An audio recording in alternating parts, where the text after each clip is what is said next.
தமிழகத்தில் வருகிற 1ஆம் தேதி முதல் மதுபானங்களின் விலை அதிகரித்து விற்பனை செய்யப்படும் என டாஸ்மாக் நிர்வாகம் தெரிவித்துள்ளது. வீட்டுக்கு வர வேண்டிய வருமானம் வருவதில்லை, பிள்ளைகள் படிக்க முடியவில்லை, வீட்டு வாடகை கட்ட முடியல, சாப்பாடு வாங்க முடியல, துணி வாங்க முடியல, வாழ முடியவில்லை. எல்லா துறையிலும் வீழ்ச்சியை நோக்கி போய் கொண்டிருக்கக்கூடிய இந்த தமிழ்நாடு ஒரே ஒரு துறையில மட்டும் வளர்ச்சி.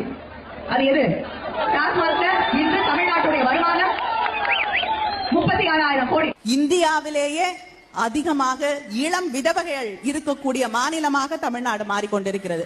இளம் விதவைகள் நிச்சயமாக உறுதியாக நான் சொல்றேன், நிச்சயமா அதை செய்வோம். திமுகவுடைய முதல் கையெழுத்து மதுவிலக்கிற்கான கையெழுத்தாகத்தான் தலைவருடைய முதல் கையெழுத்து.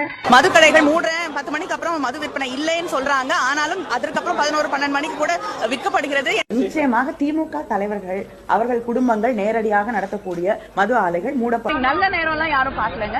மதுவிலக்கு கொண்டு வரப்படும் பொழுது நாங்கள் அந்த ஆலைகளை மூடுவோம். ஒரு நாள் டாஸ்மாக் கடைகள் இல்லாத தமிழகத்தை உருவாக்கக்கூடிய அத்தனை முன்னேற்றங்களை திராவிட முன்னேற்ற கழகம் செய்யும். தமிழ்நாட்டில் மதுவிலக்கு சாத்தியமா சாத்தியம் திமுக வந்து ஆட்சியில் வந்தவுடனே முதல் கையெழுத்து வந்து மதுவிலக்கு இருக்குன்னு சொல்லி சொல்லியிருந்தீங்க.